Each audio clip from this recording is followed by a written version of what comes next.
नमस्कार दोस्तों, welcome to my YouTube channel Nancy success classes.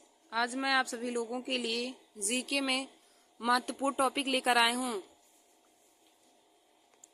तो देखिए दोस्तों, आज का हमारा टॉपिक है कि आज मैं आप सभी लोगों को पूर्व एवं पश्चिम की ओर बहने वाली प्रमुख नदियों को ट्रिक की सहायता से बताऊंगी। आज का हमारा टॉपिक है कि पूर्व की ओर बहने वाली प्रमुख नदियां तथा पश्चिम की ओर बहने वाली नदियां। तो दोस्तों, मैं आप लोगों को पूर्व तथा पश्चिम की ओर बहने वाली दोनों नदियों को ट्रिक की सहायता से बताऊंगी कि पूर्व की ओर कौन कौन सी नदी बहती है तथा पश्चिम की ओर कौन कौन सी नदी बहती है। तो देखिए दोस्तों, आज का हमारा यह वीडियो सभी कंपटीशन की परीक्षाओं के लिए बहुत ही महत्वपूर्ण है। जो देखिए दोस्तों, हाल ही में एसएससी जीडी का पेपर होने वाला है 5 तारीख को 6-7। उन सभी स्टूडेंट के लिए हमारा यह वीडियो बहुत ही महत्वपूर्ण है। तो दोस्तों, आप लोग हमारे वीडियो को जरूर देख लीजिए और अपने दोस्तों में भी शेयर कर लीजिए। तो हमारा पहला टॉपिक है कि पूर्व की ओर बहने वाली नदियां। पूर्व की ओर बहने वाली नदियां। तो देखिए दोस्तों, पूर्व की ओर बहने वाली नदियां कौन कौन सी हैं। तो देखिए दोस्तों, पूर्व की ओर बहने वाली नदियां का ट्रिक है, हमारा जीके ट्रिक है काका गोद में है। पूर्व की ओर बहने वाली नदियों का ट्रिक है काका गोद में है। अब देखिए दोस्तों, काका में का से हो जाएगा कृष्णा नदी। काका में का से हो जाएगा कृष्णा नदी। फिर देखिए दोस्तों, का से हो जाएगा कावेरी नदी। काका में का से हो जाएगा कृष्णा नदी। फिर का से हो जाएगा कावेरी नदी। फिर देखिए दोस्तों, गोद में गो से हो जाएगा गोदावरी नदी। गोद में गो से हो जाएगा गोदावरी नदी। फिर दा से हो जाएगा दामोदर नदी। गोद में गो से हो जाएगा गोदावरी नदी। फिर दा से हो जाएगा दामोदर नदी। फिर देखिए दोस्तों, में से हो जाएगा माँ से महानदी। माँ से हो जाएगा महानदी। तो देखिए दोस्तों, हमने आप लोग को बताया कि पूर्व की ओर बहने वाली नदियों का ट्रिक है काका गोद में है। तो इसका ट्रिक हो जाएगा काका गोद में है। अब देखिए दोस्तों, काका गोद में है, इसमें काका में का से हो जाएगा कृष्णा नदी। काका में का से हो जाएगा कृष्णा नदी। फिर का से हो जाएगा कावेरी नदी। का से हो जाएगा कृष्णा नदी। फिर का से हो जाएगा कावेरी नदी। फिर देखिए दोस्तों, गोद में गो से हो जाएगा गोदावरी नदी। गोद में गो से हो जाएगा गोदावरी नदी। फिर देखिए दोस्तों, दा से हो जाएगा दामोदर नदी। गो से हो जाएगा गोदावरी नदी। फिर दा से हो जाएगा दामोदर नदी। फिर देखिए दोस्तों, माँ से हो जाएगा महानदी। तो पूर्व की ओर बहने वाली प्रमुख नदियां हमारी कौन कौन सी हैं। नंबर 1 कृष्णा नदी, नंबर 2 कावेरी नदी, नंबर 3 गोदावरी नदी, नंबर 4 दामोदर नदी और नंबर 5 महानदी है। तो देखिए दोस्तों, पूर्व की ओर बहने वाली हमारी यही प्रमुख नदियां हैं, कृष्णा नदी, कावेरी नदी, गोदावरी नदी, दामोदर नदी और महानदी। यह 5 नदियां हमारी हैं जो पूर्व की ओर बहती हैं। तो यदि कंपटीशन की परीक्षाओं में पूछे कि पूर्व की ओर बहने वाली नदियां इनमें से कौन सी हैं, तो दोस्तों आप इनको याद करे रहेंगे, तभी आप बता पाएंगे कि पूर्व की ओर बहने वाली कौन कौन सी नदियां हैं। देखिए दोस्तों, पूर्व की ओर बहने वाली नदियों का ट्रिक हमने आप लोगों को बताया। तो पूर्व की ओर बहने वाली नदियों का ट्रिक हो जाएगा काका गोद में है। काका गोद में है पूर्व की ओर बहने वाली नदियों का ट्रिक है। और देखिए दोस्तों, इसमें कौन कौन सी नदियां हैं, कृष्णा नदी, कावेरी नदी, गोदावरी नदी, दामोदर नदी और महानदी हमारी पूर्व की ओर बहने वाली प्रमुख नदियां हैं। फिर देखिए दोस्तों, अगला हमारा टॉपिक है कि पश्चिम की ओर बहने वाली नदियां। हमारा अगला टॉपिक है पश्चिम की ओर बहने वाली नदियां। तो देखिए दोस्तों, पश्चिम की ओर बहने वाली नदियों का जीके ट्रिक क्या है, नाश्ते में लो घी। नाश्ते में लो घी हमारी पश्चिम की ओर बहने वाली नदियों का ट्रिक है। अब देखिए दोस्तों, नाश्ते में ना से हो जाएगा नर्मदा नदी। नाश्ते में ना से हो जाएगा नर्मदा नदी। फिर सा से हो जाएगा साबरमती नदी। नाश्ते में ना से हो जाएगा नर्मदा नदी। सा से हो जाएगा साबरमती नदी। फिर देखिए दोस्तों, ता से हो जाएगा ताप्ती नदी। ता से हमारा हो जाएगा ताप्ती नदी। फिर माँ से हो जाएगा माही नदी। माँ से हो जाएगा माही नदी। अब देखिए दोस्तों, लो में ला से हो जाएगा लूनी नदी। लूनी नदी। फिर घा से हो जाएगा घग्गर नदी। ला से हो जाएगा लूनी नदी और घा से हो जाएगा घग्गर नदी। तो देखिए दोस्तों, नाश्ते में लो घी। नाश्ते में लो घी। तो ना से हो जाएगा नाश्ते में ना से हो जाएगा नर्मदा नदी। नाश्ते में ना से हो जाएगा नर्मदा नदी। फिर सा से हो जाएगा साबरमती नदी। नाश्ते में ना से हो जाएगा नर्मदा नदी। सा से हो जाएगा साबरमती नदी। फिर देखिए दोस्तों, ता से हो जाएगा ताप्ती नदी। ता से हो जाएगा ताप्ती नदी, फिर माँ से हो जाएगा माही नदी, माँ से हो जाएगा माही नदी। फिर देखिए दोस्तों ला से हो जाएगा लूनी नदी, ला से हो जाएगा लूनी नदी। फिर घा से हो जाएगा घग्गर नदी। तो हमारी पश्चिम की ओर बहने वाली कौन कौन सी नदियां हैं? पश्चिम की ओर बहने वाली नदियां हैं नर्मदा नदी, साबरमती नदी, ताप्ती नदी, माही नदी, लूनी नदी और घग्गर नदी। तो पूर्व एवं पश्चिम की ओर बहने वाली नदियों को हमने आप लोगों को ट्रिक की सहायता से बताया। तो देखिए दोस्तों पश्चिम की ओर बहने वाली नदियों का ट्रिक क्या हो जाएगा? जीके ट्रिक हमारा है, पश्चिम की ओर बहने वाली नदियों का जीके ट्रिक है नाश्ते में लो घी, नाश्ते में लो घी। तो देखिए दोस्तों नाश्ते में ना से हो जाएगा नर्मदा नदी, फिर सा से हो जाएगा साबरमती नदी, ता से हो जाएगा ताप्ती नदी, फिर माँ से हो जाएगा माही नदी, फिर ला से हो जाएगा लूनी नदी, फिर घा से हो जाएगा घग्गर नदी। तो पश्चिम की ओर बहने वाली नदियों का ट्रिक है नाश्ते में लो घी। और देखिए दोस्तों हमने आप सभी लोगों को पूर्व की ओर बहने वाली नदियों का भी ट्रिक बताया। तो पूर्व की ओर बहने वाली नदियों का ट्रिक है काका गोद में है, पूर्व की ओर बहने वाली नदियों का ट्रिक है काका गोद में है। और पश्चिम की ओर बहने वाली नदियों का ट्रिक है नाश्ते में लो घी। तो दोस्तों आशा करती हूँ कि आप लोगों को दोनों नदियों का ट्रिक पता चल गया होगा। पूर्व की ओर बहने वाली प्रमुख नदियां, तो इसका जीके ट्रिक है काका गोद में है, और पश्चिम की ओर बहने वाली नदियों का ट्रिक है नाश्ते में लो घी। तो दोस्तों आप दोनों ट्रिक को अपनी कॉपी में जरूर नोट कर लीजिए, क्योंकि ऐसे ही ट्रिक की सहायता से आप बहुत ही आसानी तरीके से सभी नदियों को याद कर सकते हैं। और देखिए दोस्तों यह जो जीके का ट्रिक है यह हर कंपटीशन की परीक्षाओं में पूछा जाता है। पूर्व एवं पश्चिम की ओर बहने वाली नदियां कंपटीशन की परीक्षाओं में पूछे जाते हैं। तो दोस्तों आप लोग इसे अपने कॉपी में जरूर नोट कर लीजिए और तैयार कर लीजिए। धन्यवाद दोस्तों। ऐसे ही जीके के महत्वपूर्ण ट्रिक को पाने के लिए और जीके के क्वेश्चन को पाने के लिए आप सभी लोग हमारे YouTube channel Nancy success classes को सब्सक्राइब कर लीजिए और अपने दोस्तों में शेयर करना ना भूलिए। धन्यवाद दोस्तों।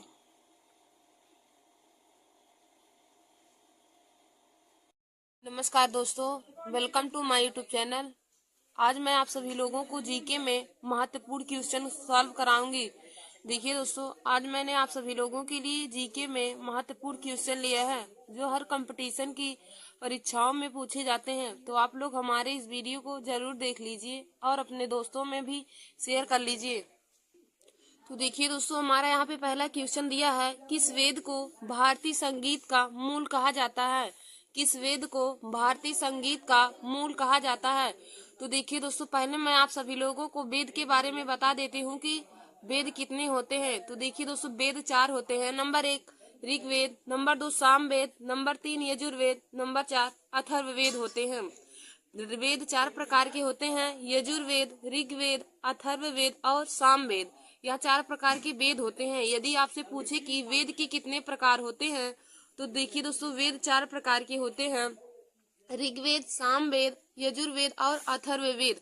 और पूछे कि कौन सा वेद किससे संबंधित है तो उसको मैं भी आप लोगों को बता देती हूँ। तो देखिए दोस्तों यजुर्वेद हमारा गद्य पद्य का वेद कहलाता है। यजुर्वेद गद्य पद्य का वेद कहलाता है, या फिर हम कह सकते हैं कि कर्म कांड का वेद। यजुर्वेद गद्य पद्य का वेद कहलाता है, या हम उसको कह सकते हैं कर्म कांड। फिर हमारा देखिए दोस्तों अगला ऋग्वेद होता है। तो ऋग्वेद को प्राचीन वेद के नाम से भी जाना जाता है। ऋग्वेद यदि किसी भी क्वेश्चन में प्राचीन वेद के बारे में दे दिया और पूछे कि यह वेद किससे संबंधित है तो आप लोग बताएंगे कि यह ऋग्वेद से संबंधित है। फिर देखिए दोस्तों हमारा अगला है अथर्ववेद। तो अथर्ववेद में जादू टोने के बारे में जानकारी की जाती है। अथर्ववेद में जादू टोने के बारे में ज्ञात किया जाता है। फिर हमारा अगला है सामवेद। तो देखिए दोस्तों सामवेद हमारा संगीत से संबंधित होता है। सामवेद है तो संगीत से संबंधित रहेगा। तो दोस्तों वेद 4 प्रकार के होते हैं, ऋग्वेद, सामवेद, अथर्ववेद और यजुर्वेद। तो यजुर्वेद हमारा गद्य पद्य का वेद कहलाता है। यजुर्वेद है गद्य पद्य का वेद कहलाता है, यानी कि कर्म कांड। फिर हमारा अगला है ऋग्वेद। तो ऋग्वेद देखिए दोस्तों प्राचीन वेद है, ऋग्वेद सबसे प्राचीन वेद है। फिर हमारा अगला है अथर्ववेद। तो अथर्ववेद जादू टोने के बारे में इसमें जानकारी दी जाती है। अथर्ववेद में जादू टोने के बारे में जानकारी है। फिर हमारा अगला है सामवेद। तो सामवेद में देखिए दोस्तों संगीत के बारे में इसमें जानकारी की जाती है। तो हमारा क्वेश्चन क्या कहा है कि किस वेद को भारतीय संगीत का मूल कहा जाता है। तो हमने आप लोगों को अभी बताया कि संगीत के बारे में जानकारी हमें सामवेद में होता है, तो इसका राइट आंसर हो जाएगा सामवेद। फिर देखिए दोस्तों, हमारा अगला क्वेश्चन है कि महात्मा बुद्ध को किस स्थान पर महापरिनिर्वाण प्राप्त हुआ था। महात्मा बुद्ध को किस स्थान पर महापरिनिर्वाण प्राप्त हुआ था। तो देखिए दोस्तों, महापरिनिर्वाण का मतलब होता है, इसको बौद्ध धर्म में मृत्यु की घटना को महापरिनिर्वाण के नाम से जाना जाता है। तो यहाँ पे महापरिनिर्वाण का मतलब हो जाएगा मृत्यु, यानी कि महात्मा बुद्ध को किस स्थान पर मृत्यु प्राप्त हुई थी। तो देखिए दोस्तों, महात्मा बुद्ध को मृत्यु कुशीनगर में प्राप्त हुई थी। महात्मा बुद्ध को मृत्यु कुशीनगर में प्राप्त हुई थी। और यदि पूछे कि बौद्ध धर्म में महापरिनिर्वाण किस घटना को कहते हैं, तो मृत्यु की घटना को महापरिनिर्वाण के नाम से जाना जाता है। और दोस्तों, यदि पूछे कि महात्मा बुद्ध को ज्ञान की प्राप्ति कहाँ हुई थी, तो महात्मा बुद्ध को ज्ञान की प्राप्ति बोध गया यानी कि बिहार में ज्ञान की प्राप्ति हुई थी। महात्मा बुद्ध को ज्ञान की प्राप्ति बोध गया यानी बिहार में प्राप्त हुई थी और निरंजना नदी के किनारे तथा पीपल वृक्ष के नीचे प्राप्त हुआ था। यदि पूछे कि महात्मा बुद्ध को ज्ञान की प्राप्ति किस नदी के किनारे हुई थी, तो दोस्तों महात्मा बुद्ध को ज्ञान की प्राप्ति निरंजना नदी के किनारे हुई थी और पीपल वृक्ष के नीचे। और उन्हें 35 वर्ष की आयु में ज्ञान की प्राप्ति बोध गया बिहार में हुआ था। तो दोस्तों देखिए, हमारा क्वेश्चन क्या था कि महात्मा बुद्ध को किस स्थान पर महापरिनिर्वाण प्राप्त हुआ था। तो महात्मा बुद्ध को महापरिनिर्वाण यानी कि मृत्यु कुशीनगर में प्राप्त हुआ था। फिर देखिए दोस्तों, हमारा अगला क्वेश्चन है कि डिस्कवरी ऑफ इंडिया पुस्तक के लेखक कौन है। डिस्कवरी ऑफ इंडिया पुस्तक के लेखक कौन है। तो दोस्तों, डिस्कवरी ऑफ इंडिया पुस्तक के लेखक पंडित जवाहरलाल नेहरू जी हैं। डिस्कवरी ऑफ इंडिया पुस्तक के लेखक पंडित जवाहरलाल नेहरू हैं। और देखिए दोस्तों, पंडित जवाहरलाल नेहरू को चाचा नेहरू के नाम से जाना जाता है। इनका जन्म 14 नवंबर को हुआ था, इसीलिए 14 नवंबर को बाल दिवस के रूप में मनाया जाता है। तो डिस्कवरी ऑफ इंडिया पुस्तक के लेखक कौन है, तो हो जाएगा डिस्कवरी ऑफ इंडिया पुस्तक के लेखक पंडित जवाहरलाल नेहरू जी हैं। फिर देखिए दोस्तों, हमारा अगला क्वेश्चन है कि ओणम त्योहार किस राज्य में मनाया जाता है। ओणम त्योहार किस राज्य में मनाया जाता है। तो दोस्तों, केरल राज्य में। ओणम त्योहार केरल राज्य में मनाया जाता है। फिर हमारा अगला क्वेश्चन है कि द्वितीय विश्व युद्ध के दौरान अमेरिका ने किस शहर पर गिराया था। द्वितीय विश्व युद्ध के दौरान अमेरिका ने बम किस शहर पर गिराया था। तो देखिए दोस्तों, नागासाकी हिरोशिमा पर। नागासाकी हिरोशिमा पर द्वितीय विश्व युद्ध के दौरान अमेरिका ने बम गिराया था। फिर हमारा अगला क्वेश्चन है कि विश्व में प्रथम परमाणु हमला किसने किया था। विश्व ने प्रथम परमाणु हमला किसने किया था। तो देखिए दोस्तों, विश्व में प्रथम परमाणु हमला अमेरिका ने जापान पर किया था। विश्व में प्रथम परमाणु हमला किसने किया था। तो हो जाएगा कि विश्व में प्रथम परमाणु हमला अमेरिका ने जापान पर किया था। फिर हमारा अगला क्वेश्चन है कि ओलंपिक ध्वज पर अंकित 5 छल्ले किसके प्रतीक हैं। ओलंपिक ध्वज पर अंकित 5 छल्ले किसके प्रतीक हैं। तो देखिए दोस्तों, ओलंपिक ध्वज पर अंकित 5 छल्ले 5 द्वीपों के प्रतीक हैं, 5 महाद्वीपों के प्रतीक हैं। ओलंपिक ध्वज पर अंकित जो छल्ले हैं वह किसके प्रतीक है। तो वह 5 महाद्वीपों के प्रतीक हैं। और देखिए दोस्तों, उसमें कौन कौन सा रंग है। तो ओलंपिक में यूरोप, एशिया, अमेरिका, ऑस्ट्रेलिया और अफ्रीका, इन सभी को दिखाता है। ओलंपिक में जो हमारे 5 महाद्वीप है, तो महाद्वीपों का नाम है यूरोप महाद्वीप, एशिया महाद्वीप, अमेरिका महाद्वीप, ऑस्ट्रेलिया महाद्वीप और अफ्रीका महाद्वीप है। देखिए दोस्तों, ओलंपिक में जो 5 महाद्वीप हैं वह कौन कौन से हैं। तो हमारा है नंबर 1 यूरोप महाद्वीप, नंबर 2 है एशिया महाद्वीप, नंबर 3 है अमेरिका महाद्वीप, नंबर 4 है ऑस्ट्रेलिया महाद्वीप और नंबर 5 है अफ्रीका महाद्वीप। और देखिए दोस्तों, इनमें प्रयुक्त रंगों का अर्थ हम आप लोगों को बताएंगे। तो नीला रंग देखिए दोस्तों यूरोप के लिए है। यदि पूछे कि ओलंपिक में नीला रंग कौन से देश या कौन से महाद्वीप को प्रदर्शित करता है, तो नीला रंग यूरोप के लिए है, पीला रंग एशिया के लिए है, काला रंग अफ्रीका के लिए है, हरा रंग ऑस्ट्रेलिया के लिए है और लाल रंग अमेरिका के लिए है। देखिए दोस्तों, ओलंपिक में 5 महाद्वीप हैं और 5 महाद्वीपों में प्रयुक्त रंग है। नंबर 1 हमारा है नीला रंग, नंबर 2 पीला रंग, नंबर 3 काला रंग, नंबर 4 हरा रंग और नंबर 5 लाल रंग है। तो नीला रंग यूरोप के लिए है, पीला रंग एशिया के लिए है, काला रंग अफ्रीका के लिए है, हरा रंग ऑस्ट्रेलिया के लिए है और लाल रंग अमेरिका के लिए है। तो देखिए दोस्तों, अफ्रीका का रंग काला क्यों है? क्योंकि अफ्रीका के लिए काला रंग इसलिए होता है क्योंकि वह पिछड़ा और गरीब है।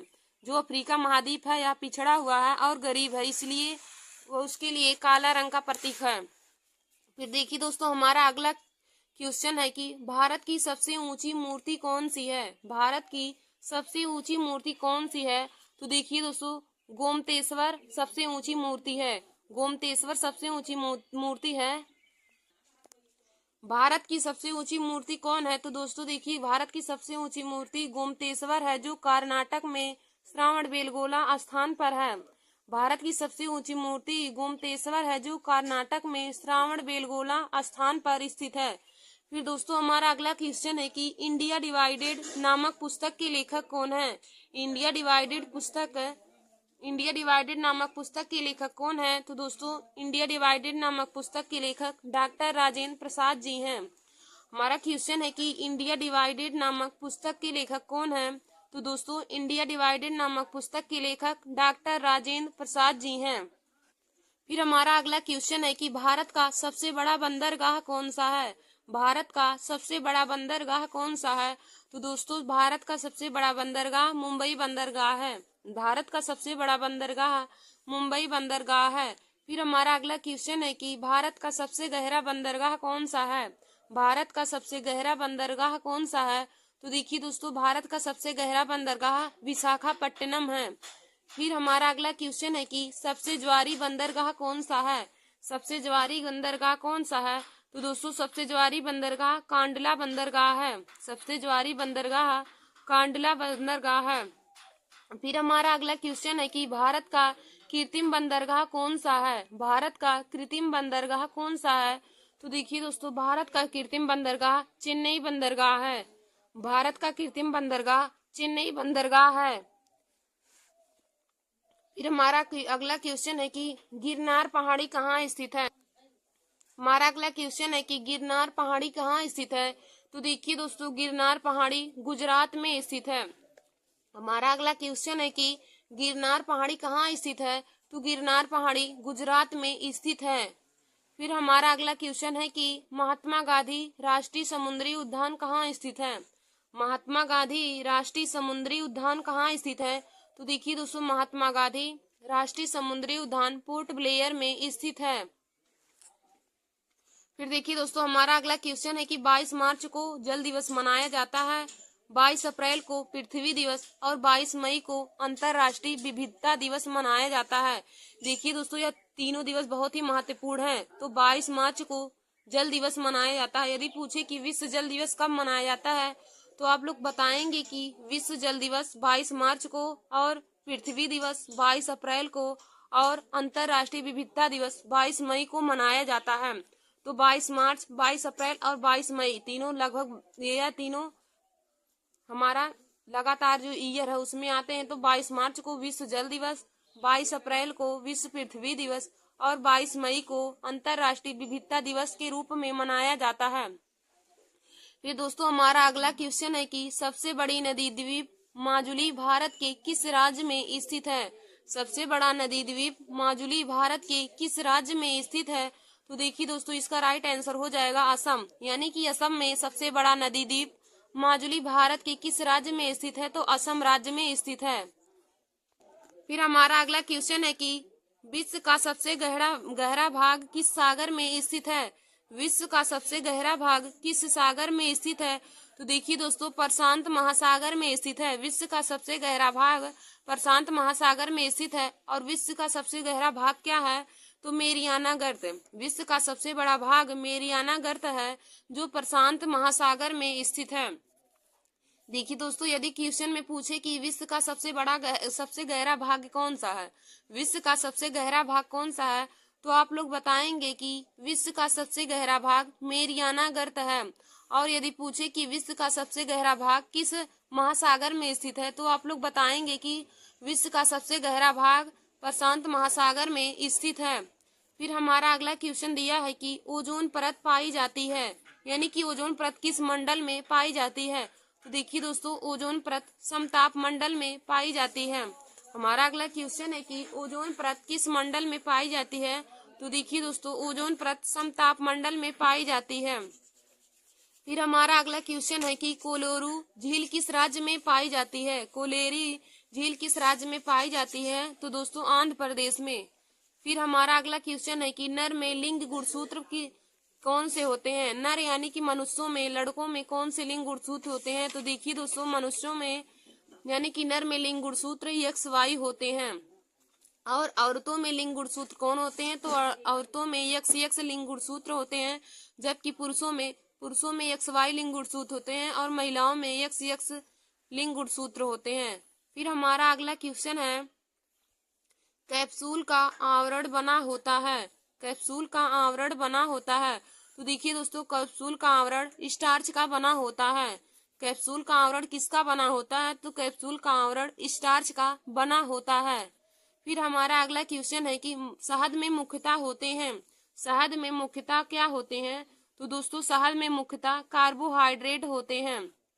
शहद में मुख्यतः होते हैं तो शहद में मुख्यतः कार्बोहाइड्रेट होते हैं।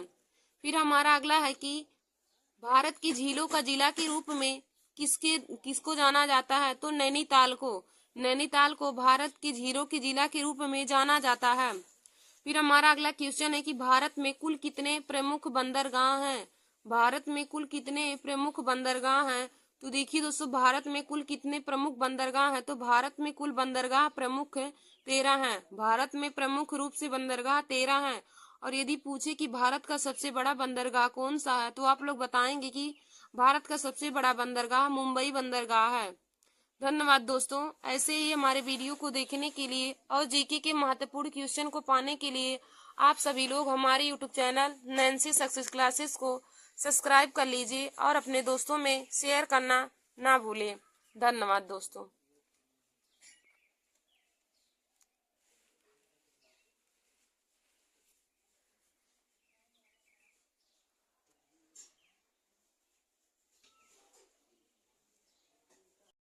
नमस्कार दोस्तों, welcome to my YouTube channel Nancy success classes. आज मैं आप सभी लोगों को जीके में महत्वपूर्ण टॉपिक लेकर आए हूँ। तो देखिए दोस्तों, आज का हमारा टॉपिक है अरब सागर में गिरने वाली प्रमुख नदियाँ। अरब सागर में गिरने वाली प्रमुख नदियाँ। तो देखिए दोस्तों, इसका हमारा ट्रिक है, शराबी मामा ने ताश में जुआ खेला। शराबी मामा ने ताश में जुआ खेला। तो देखिए दोस्तों, शराबी से हो जाएगा सारावती नदी। शराबी से हो जाएगा सारावती नदी। मामा में माँ से हो जाएगा माही नदी। मामा में माँ से हो जाएगा माही नदी। फिर देखिए दोस्तों, माँ से हो जाएगा मांडवी नदी। मामा में माँ से हो जाएगा माही नदी और माँ से हो जाएगा मांडवी नदी। और देखिए दोस्तों, ना से हो जाएगा नर्मदा नदी। ना से हो जाएगा नर्मदा नदी। फिर देखिए दोस्तों, ता से हो जाएगा ताप्ती नदी। ता से हो जाएगा ताप्ती नदी। फिर सा से हो जाएगा सतरंजी नदी। फिर सा से हमारा हो जाएगा सतरंजी नदी। फिर देखिए दोस्तों, जुआ से हो जाएगा जुओरी नदी। जुआ से हो जाएगा जुओरी नदी। तो अरब सागर में हमारी गिरने वाली नदियां कौन कौन सी है। तो देखिए दोस्तों, हमने आप लोगों को बताया कि अरब सागर में गिरने वाली नदियों का ट्रिक है, शराबी मामा ने ताश में जुआ खेला। शराबी मामा ने ताश में जुआ खेला। अब देखिए दोस्तों, शराबी से हो जाएगा शरावती नदी। शराबी में शराबी से हो जाएगा शरावती नदी। फिर मामा से हो जाएगा, मामा में माँ से हो जाएगा माही नदी। फिर माँ से हो जाएगा मांडवी नदी। मामा में माँ से हो जाएगा माही नदी। फिर माँ से हो जाएगा मांडवी नदी। फिर देखिए दोस्तों, ना से हमारा हो जाएगा नर्मदा नदी। फिर ता से हो जाएगा ताप्ती नदी। फिर सा से हो जाएगा सतरंजी नदी। फिर अब देखिए दोस्तों, सा से हो जाएगा साबरमती नदी।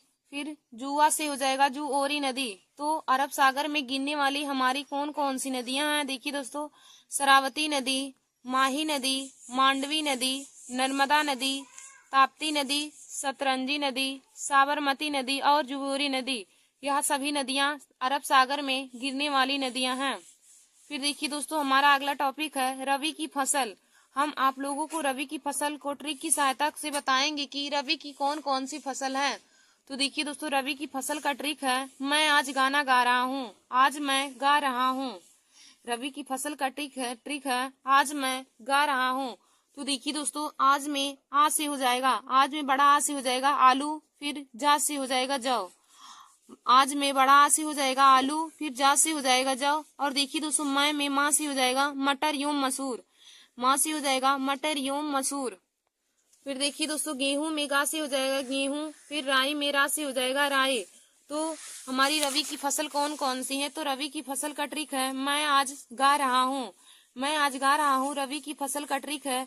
तो देखिए दोस्तों, आज में आ से हो जाएगा, आज में बड़ा आ से हो जाएगा आलू, फिर जा से हो जाएगा जौ, फिर माँ से हो जाएगा मटर एवं मसूर। माँ से मटर एवं मसूर दोनों हो जाएगा।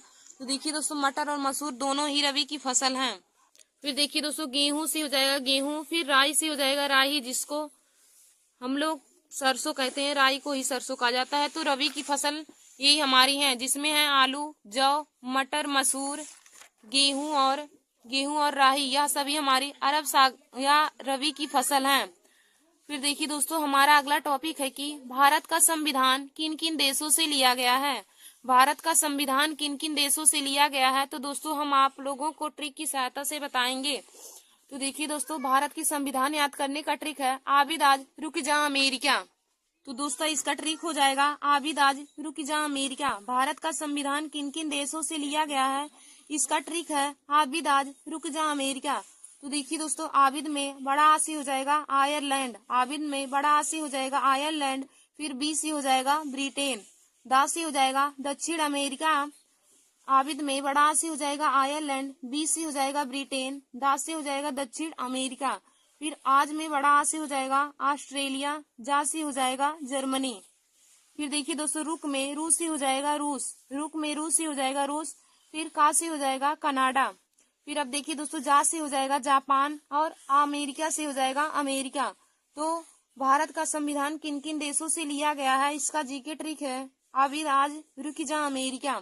आबिद में आ से हो जाएगा आयरलैंड, बी से हो जाएगा ब्रिटेन, दा से हो जाएगा दक्षिण अमेरिका, और आज में बड़ा आ से हो जाएगा ऑस्ट्रेलिया, जा से हो जाएगा जर्मनी।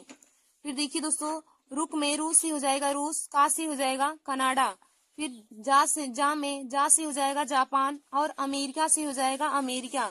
तो भारत का संविधान किन किन देशों से लिया गया है हमारा है, पहला देश है आयरलैंड, फिर दूसरा ब्रिटेन है, तीसरा दक्षिणी अमेरिका है, चौथा ऑस्ट्रेलिया है, पांचवा जर्मनी है, छठवां रूस है, सातवां कनाडा है, आठवां जापान, और नौवां हमारा संयुक्त राज्य अमेरिका है। तो देखिए दोस्तों, संयुक्त राज्य अमेरिका से मौलिक अधिकार लिए गए हैं।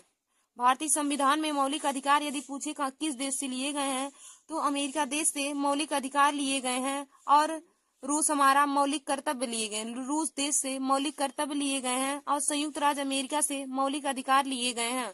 और दोस्तों, आयरलैंड देश से राज्य के नीति निदेशक सिद्धांत लिए गए हैं। जो हमारा भाग 4 में है, राज्य के नीति निदेशक सिद्धांत, तो राज्य के नीति निदेशक सिद्धांत आयरलैंड देश से लिया गया है। और रूस देश से मौलिक कर्तव्य जो हमारा 5वें भाग में है, और हमारा अमेरिका से, संयुक्त राज्य अमेरिका से तो मौलिक अधिकार लिए गए हैं। और मौलिक अधिकार भारत के संविधान में भाग 3 में है। और देखिए दोस्तों, वर्तमान में हमारे 6 मौलिक अधिकार है, पहले हमारे 7 से, जिनमें से संपत्ति के अधिकार को हटा दिया गया है।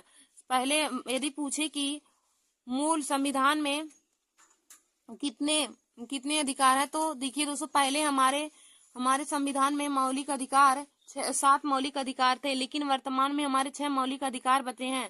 संपत्ति के अधिकार को भारत के संविधान से हटा दिया गया है। तो वर्तमान में हमारे 6 मौलिक अधिकार हैं।